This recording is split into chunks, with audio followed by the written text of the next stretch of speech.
Quando éramos garotos, achávamos que isso estava acontecendo só com você. E só depois percebemos que era com você também, com esse e com aquele. Nós vivemos com o drama de não saber se era um grande pecador ou um grande santo. Como uma pessoa com um longo histórico de abusos consegue não só sair impune, mas também se tornar um santo aos olhos do público? Quantos cúmplices esse ser precisa para atingir seu objetivo? Qual é a trama de poder que faz com que o mal não só se imponha, mas também continue se expandindo? Bem, é sobre isso que vamos falar neste relatório, sobre isso e tantas outras coisas.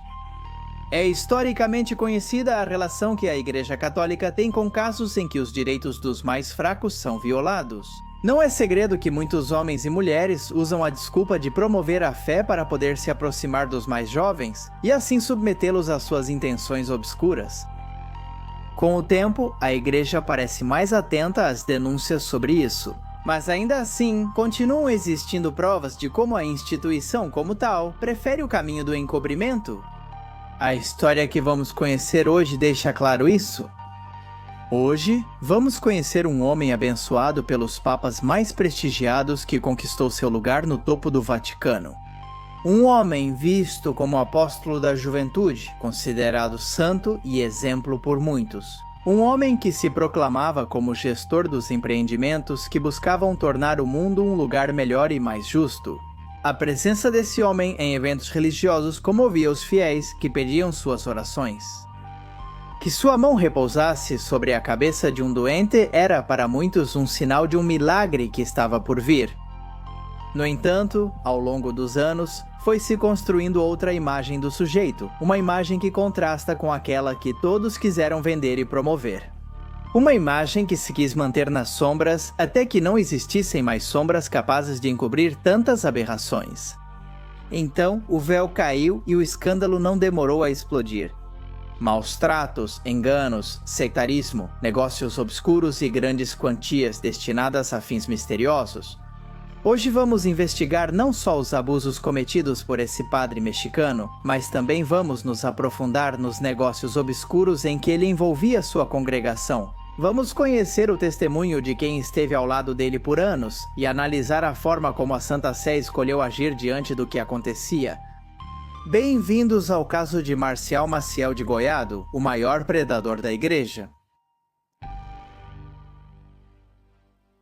E antes de começar, já que estamos falando da igreja, desses padres e de outras questões, quero contar pra vocês que lancei um novo videoclipe. Tenho um canal novo de música chamado Mephisto Music, com uma música chamada El Pacto. Essa simbologia é muito usada no canal, e alguns se surpreendem e perguntam, como assim?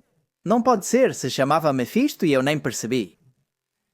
Se gostam desse conteúdo ou já acompanham faz tempo, espero que venham as pessoas que há muito tempo acompanham minhas músicas e videoclipes. Festa do Inferno, não dá pra esquecer. Lancei um novo videoclipe neste canal. Inscrevam-se. Vou deixar o link na descrição e no primeiro comentário fixado. E no final do vídeo também um link direto. Então, mais fácil impossível. Antes de começar, quero saber se vocês já conheciam esse caso ou ouviram falar. Comentem aqui embaixo o que sabiam sobre isso. Muito obrigado a todos os membros do clã Mephisto e sem mais demora, vamos começar.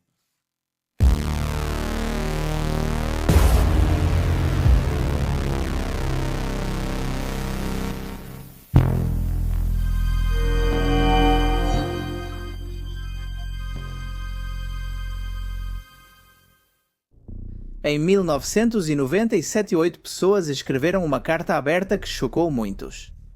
Essas 8 pessoas eram Félix Alarcón, José Antônio Pérez Olvera, Fernando Pérez Olvera, Juan José Baca, Saul Barrales, Alejandro Espinosa, Arturo Jurado e José Barba. O que eles tinham em comum? Eles eram ex-membros dos Legionários de Cristo, um grupo liderado pelo então famoso, respeitado e querido Marcial Maciel. A carta que eles escreveram estava dirigida nada mais nada menos do que a João Paulo II, que na época presidia o Vaticano. Ela foi publicada em um jornal americano. Assim que apareceu nas ruas, virou o principal assunto de conversa. Telejornais do mundo todo a replicaram e se solidarizaram com quem a escreveu. Vocês devem se perguntar, o que dizia essa carta aberta? Na verdade, nada. A resposta longa é que, nessas muitas linhas, os 8 sujeitos afirmavam que Maciel havia abusado deles há 40 anos quando eram jovens. O impacto aumentou quando os denunciantes foram a um programa de televisão mexicano. A audiência explodiu. Em suas casas, todos assistiam consternados àqueles homens, todos com mais de 50 anos relatarem os detalhes escabrosos do que tiveram que passar. E não apontavam só para Maciel. Afirmavam que a carta aberta e a aparição na televisão tinham sido o último degrau de um caminho árduo. Durante décadas, eles tiveram que lidar com a indiferença das autoridades eclesiásticas, que repetidamente se recusaram a levá-los a sério ou dar importância ao que eles expunham. Quando insistiram, a voz ao telefone lhes disse de forma cortante que não se processa um amigo do Papa. Não havia apenas a dor da terrível experiência nos olhos daqueles homens. Havia também outra dor. Eles se sentiam traídos e abandonados. Um sujeito os havia ultrajado, sim, mas todo um sistema de cumplicidades os havia denegrido e tentado torná-los invisíveis. A questão do abuso, que já era gravíssima por si só, somava-se um agravante. Será que Maciel agia sozinho? As pessoas próximas sabiam o que ocorria quando as câmeras se apagavam? Depois daquela carta aberta, a Igreja Católica e, acima de tudo, João Paulo II não puderam evitar ter que dar respostas. Mas não vamos nos adiantar antes de saber quais repercussões tudo isso traria. É necessário que comecemos pelo começo. Em 10 de março de 1920 nasceu em Cotija, México, um ser que desde pequeno parecia ter seu destino escrito. O menino foi batizado como Marcial Maciel de Goiado e era sobrinho neto dos bispos de Veracruz e Chihuahua e sobrinho de 2º grau do bispo de Campeche. Em sua árvore genealógica também havia personalidades santificadas e homens que participaram ativamente da Guerra Cristera, uma guerra civil mexicana que se prolongou por 3 anos, de 1926 até 1929.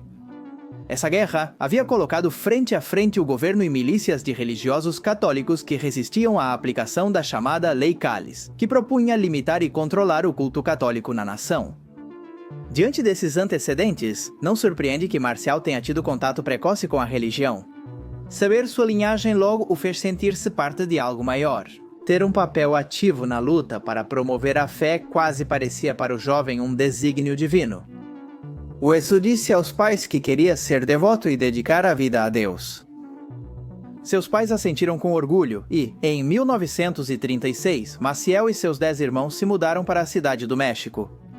Aos 15 anos e com convicção inabalável, Maciel iniciou sua formação sacerdotal no seminário de seu tio-avô, Rafael Guizar e Valência. Outros seminaristas demonstraram certo preconceito. Eles achavam que Maciel teria tratamento especial só por ser parente de quem deveria instruí-los. Com o tempo, ficou claro que o jovem se destacava por mérito próprio.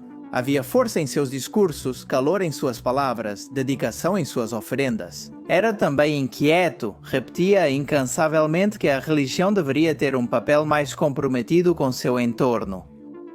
Sua determinação ficou clara em 3 de janeiro de 1941. Fundou os Missionários do Sagrado Coração e da Virgem das Dores, que pouco depois passaria a se chamar Legionários de Cristo, congregação que até hoje permanece ativa. E o que fazem esses legionários? Basicamente reúnem pessoas com muito poder e muito dinheiro da igreja para, segundo suas próprias palavras, trazer o reino de Deus à Terra. Por sua vez, os legionários fazem parte da Federação Regnum Christi. A Federação Regnum Christi é um movimento eclesial internacional pertencente à Igreja Católica. A esse movimento se associam fiéis leigos de diversos países, além de bispos e padres diocesanos que assim desejarem. Não é um detalhe menor que o movimento Regnum Christi também foi fundado por Marcial Maciel de Bolado. Como podemos ver desde seus primeiros passos, esse homem tinha um objetivo: criar espaços de união entre os poderosos e influentes do catolicismo. Além de ajudar o próximo, Marcial Maciel investia na organização dos que deveriam professar a palavra. A habilidade de criar laços, vínculos e se tornar figura-chave nesses intercâmbios. Isso acabaria posicionando-o em uma situação de privilégio que ele usaria para desencadear o próprio inferno. Marcial Maciel. 2 anos após ser ordenado na Basílica de Nossa Senhora de Guadalupe, no México, Marcial Maciel mudou-se para a Espanha. Em 1946, aos 25 anos, sua ambição crescia rapidamente. Com outros colegas mexicanos, estudou Humanidades na Universidade Pontifícia de Comillas. Mais uma vez, ele conseguiu se destacar pela elevação de seus pensamentos e por seus projetos grandiloquentes. Ele tinha ótima reputação e era elogiado pela maioria dos superiores. Por isso, surpreendeu a todos quando acabou sendo expulso dessa sede. E qual foi o motivo de sua expulsão? Bem, é um segredo. Até hoje ninguém soube o que aconteceu lá. No entanto, isso não o impediu. Por influência da família, o Papa Pio XII o recebeu no Vaticano e manteve longas reuniões com ele. O conteúdo dessas reuniões não foi divulgado. O que podemos dizer é que, após alguns meses, os Legionários de Cristo foram abençoados pelo Sumo Pontífice e puderam criar novas escolas e seminários. Por sua vez, Maciel criou em Roma o Centro de Estudos Superiores da Legião de Cristo. Não se sabe muito bem como, mas de uma hora para outra, esse rapaz passou de jovem promessa a queridinho. Em 1950, sua congregação era muito reconhecida no México e começou a receber cada vez mais e mais recursos vindos dos membros abastados da sociedade. Algumas acreditavam no poder transformador da palavra, outras só queriam aliviar suas culpas. E quanto maior era a culpa, maior era o cheque, e Maciel recebeu tanto uns quanto outros. Se tivessem dinheiro no banco, as portas dos legionários não hesitavam em se abrir. Maciel era, sem dúvida, um fiel que sabia fazer muito bons negócios. A troca constante de bens permitiu ao padre ter uma forte rede de investidores. Nessa época, ele passou a doar generosamente ao Vaticano, que, como podem imaginar, ficou ainda mais entusiasmado com ele. Hoje, muitos afirmam que o que Maciel estava fazendo era começar a pagar adiantado. O silêncio dos superiores. Em 1965, o Papa Paulo VI concedeu aos Legionários de Cristo o Decreto de Louvor, permitindo à congregação se expandir livremente. Quando João Paulo II assumiu a chefia da igreja em 1978, Marcial Maciel já era uma das maiores eminências. Aconselhava clérigos, era benfeitor habilidoso e se orgulhava do amor dos devotos. O novo Papa não hesitou em colocar esse virtuoso sob sua proteção. Logo, a ascensão aconteceu. João Paulo II chamou Marcial para acompanhá-lo em várias visitas à América Latina e também lhe confiou missões na Europa, e o nomeou consultor permanente da Congregação para o Clero em 1994. No mesmo ano, Maciel celebrou 50 anos de sacerdócio. João Paulo II lhe enviou uma carta comovente na qual exaltou seu trabalho e o considerou um exemplo a ser seguido. No México, realizaram missas, festas e criaram murais e santinhos com seu rosto e frases. Quando jovem, era inquieto e audacioso, agora mais velho, visto como sábio e sensato. Diante de tudo isso, não é de se surpreender a consternação de todos ao saberem o que foi descoberto em 1997. Assim, nossa história retorna ao começo. Consciências públicas. Após 8 ex-membros dos Legionários de Cristo acusarem Maciel de abuso, várias investigações vieram à tona. Essas investigações vinham confirmar o que os denunciantes não se cansavam de repetir. Há décadas o Vaticano já estava ciente das ações monstruosas do padre. Descobriu-se que as altas cúpulas eclesiásticas receberam 240 documentos comprovando a situação. Em 1988, várias vítimas de Maciel relataram seus casos a um cardeal que depois se tornou papa.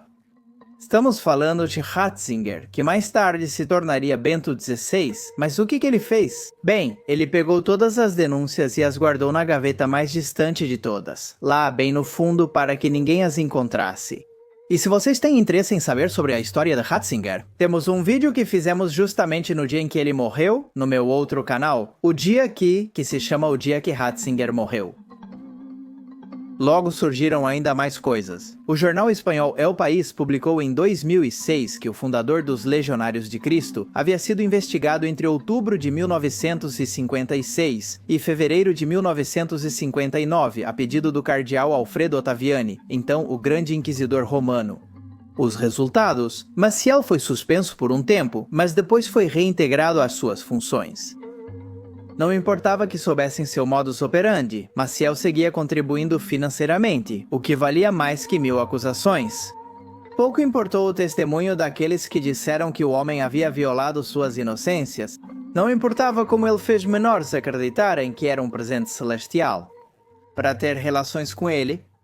Não importou que tenham provado que ele comprou casas para cardeais ou tinha ligação com o narcotráfico.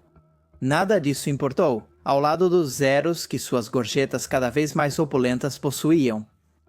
Outros legionários e hierarcas católicos, líderes políticos e magnatas o protegeram, apesar das denúncias das vítimas. Por sua vez, João Paulo II jamais deixou de mantê-lo ao seu lado e de interferir por ele.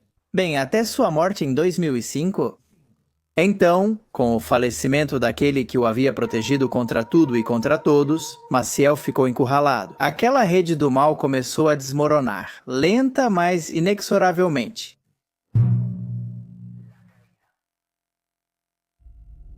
Sem João Paulo II e com denúncias acumuladas, a igreja ficou sem saída. Tentaram acalmar, mas então veio o inesperado. Mulheres com filhos do sacerdote apareceram contrariando seus votos. Anos passou falando sobre o valor da castidade, anos mentiu na cara de todos. Estavam cercados e, desta vez, não conseguiram escapar do olhar popular que os investigava, esperando uma resolução concreta. Mesmo quem queria acreditar na inocência de Maciel precisava de clareza sobre o que ocorria. Por sua vez, o acusado proclamou que o haviam colocado novamente no centro das conspirações por pura inveja. De cabeça erguida, ele acusou seus acusadores de tentarem desmerecer o plano de Deus. Mencionou com o mesmo entusiasmo que não se surpreendia com o ataque. Ele sabia que seu trabalho estava mudando o mundo e estava convencido de que isso não agradava a muitas pessoas. Para provar sua inocência, Maciel decidiu criar uma série sobre sua vida, para mostrar que era um bom homem, ajudava os necessitados e assim limpar sua imagem. Mas essa série não foi lançada. Em 2004, ele teve que deixar a direção da Legião de Cristo.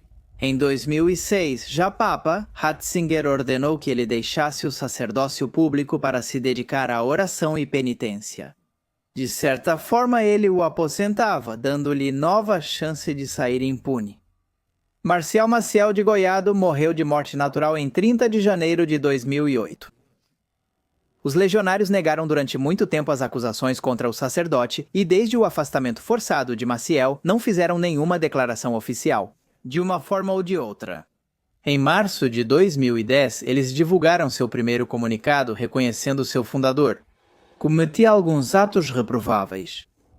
O comunicado dizia que, devido à gravidade das faltas, ele não podia mais ser exemplo de vida cristã ou sacerdotal. Em 1º de maio de 2010, o Vaticano denunciou Maciel e afirmou que a legião precisava de reforma. Assim, um delegado papal foi designado para supervisionar a organização e seu governo.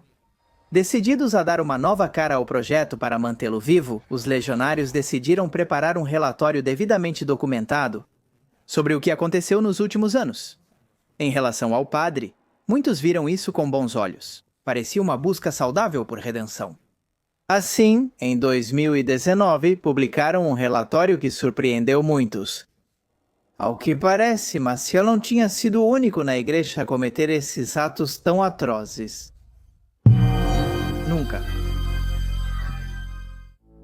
O relatório, chamado Radiografia de 8 décadas para erradicar o abuso, reconhece que, além dos abusos cometidos por Maciel, entre 1941 e 2019, houve um total de 175 menores de idade entre 11 e 16 anos vítimas de abusos cometidos por 33 sacerdotes da congregação. Além disso, outros 90 alunos de escolas e seminários da organização sofreram abusos de 54 seminaristas, sendo que 46 deles nunca foram ordenados padres. É importante destacar que todos esses sacerdotes ordenados ou em formação tinham tido em algum momento contato com Maciel. Por isso, é provável que o homem tenha até ajudado nos delitos deles. Será que Maciel se orgulhava de ter um séquito de pessoas disponíveis para satisfazer seus desejos mais obscuros, tanto ele quanto seus próximos? A essas terríveis revelações se somou o testemunho de Helena Sada, uma mulher nascida em 1964, que em 2020 publicou um livro, no qual contou como foi sua passagem pelo ramo feminino dos Legionários de Cristo. Naquelas páginas, a mulher relatou a lavagem cerebral constante que sofreu. Ela disse que o grupo era como uma seita, onde havia tratamentos misóginos e racistas.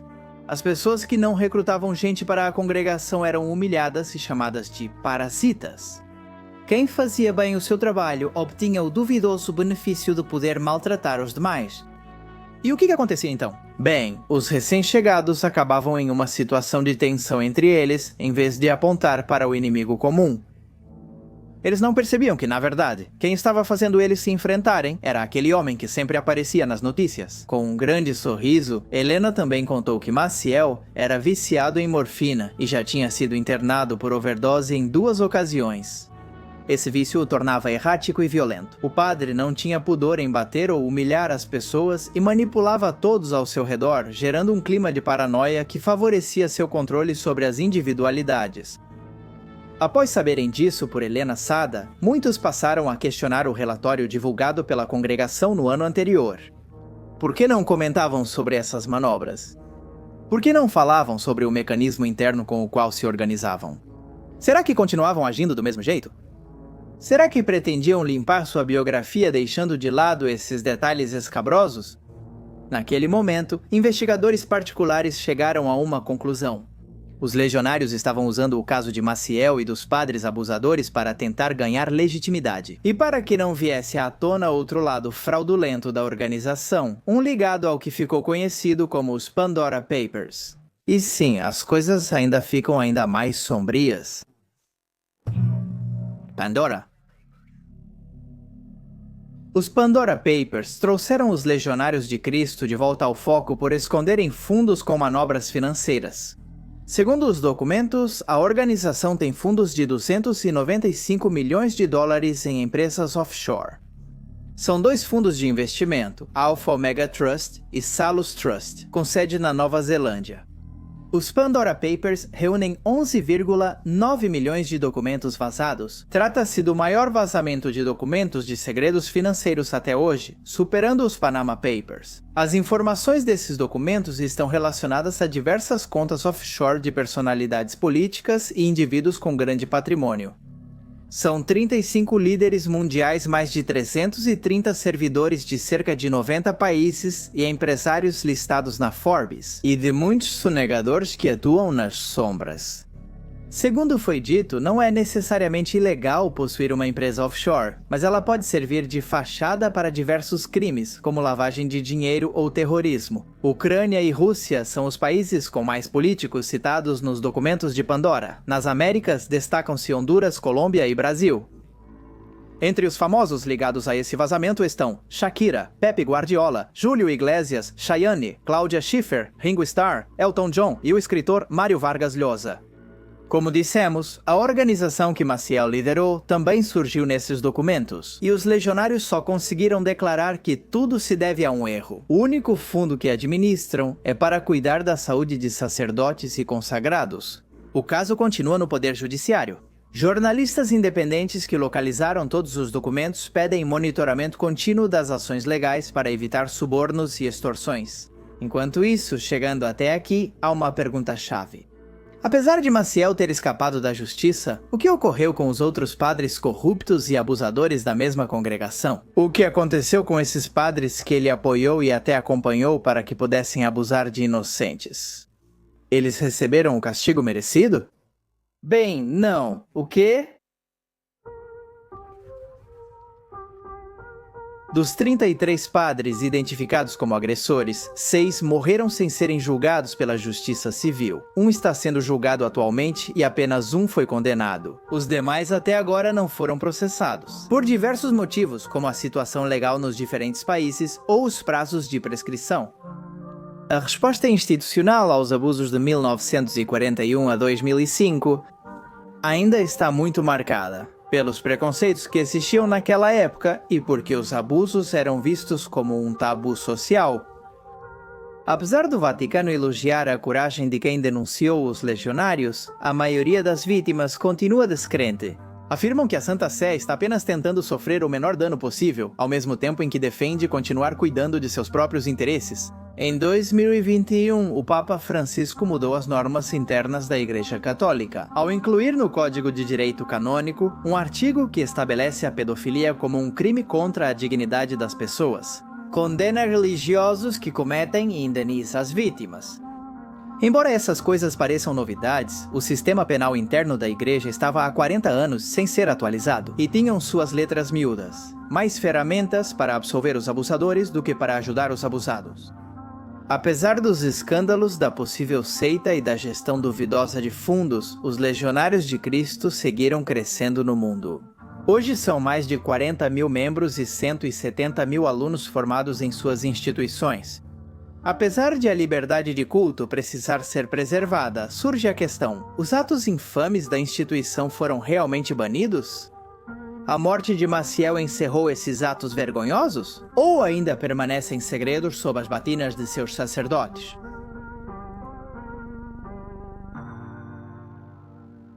Por hoje é só, pessoal. Espero que tenham se interessado pela história desse terrível predador da igreja, assim como existem muitos outros predadores dentro da própria igreja. Se gostaram, deixem like, inscrevam-se e ativem notificações. E lembro a vocês, como já disse, que tenho um canal novo chamado Mephisto Music. E se vocês se interessaram por esse tema, vão gostar do videoclipe que fizemos, porque tem muita ironia sobre todas essas questões. Convido vocês a assistir, link aqui para ver.